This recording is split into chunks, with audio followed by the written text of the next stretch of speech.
استغفار ونقول ربي يغفر لنا ويتوب علينا ويسامحنا. يا ربي إني أسألك وأتوجه إليك وأنت الإله العظيم في عليائك. يا رب ارحمنا برحمتك واسترنا بسترك واغفر لنا. يا رب لا تؤاخذنا بما فعل السفهاء منا. لماذا بديتها بالاستغفار؟ شوفوا أيها الناس، على بالك تسألوا واش يدير هذا الحذاء هذا رياضي تاع الأطفال، واش يدير هنا؟ هاوليك واش يدير. شوفوا شام يبيعوا لولادنا. شوفوا اسم الله تبارك وتعالى الذي إذا ذكر على الماء جمد، موجود في حذاء الألف. اسم الله هاي الهاء، هاو الألف، هاي اللام الأولى، هاي اللام الثانية، هاو الهاء الأبيض. الله يباع في حذاء للأطفال. واسم رسول الله صلى الله عليه وسلم محمد الذي شرفه الله تبارك وتعالى، فلا يقبل شهادة إلا إذا ذكر اسم رسول الله.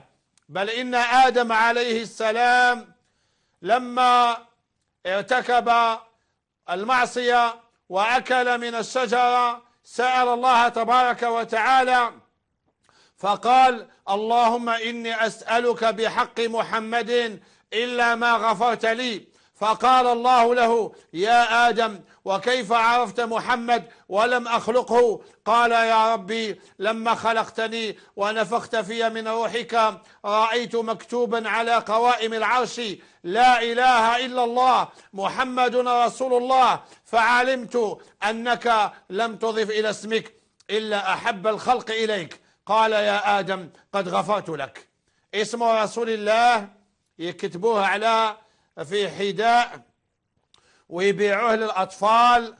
واسم الله تبارك وتعالى اسم الله: ما لكم لا ترجون لله وقارا وقد خلقكم أطوارا. ما لكم لا ترجون لله وقارا، لماذا لا تعظمون الله تبارك وتعالى؟ ولذلك ندائي لوزير التجارة: يا وزير التجارة، وأنت رجل مسلم والحمد لله ومصلي والحمد لله ومن أسرة شريفة وعريقة، ماذا بنا وزير التجارة يدير لنا لجنة للرقابة الشرعية. الرقابة الشرعية ما يجي غير رقابة على التجارة.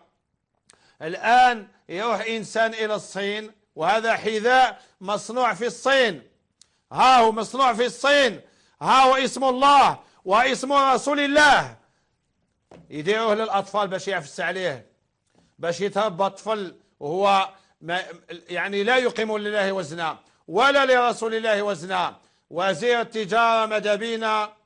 اسمع الفكرة الحين نقولها لك، دير لنا هيئة للرقابة الشرعية، لأن الجمارك الآن يراقبوا من جانب الوثائق، يعني يشوف السلعة هذه دخلت وفق القانون، ولكن كاين أحكام شرعية ما يجوش، كاين مواد ما يجوش تدخل، ما يجوش نبيعوها، ما يصحش ولو عنده الوثائق القانونية، لكن ما عندوش الأحكام الشرعية.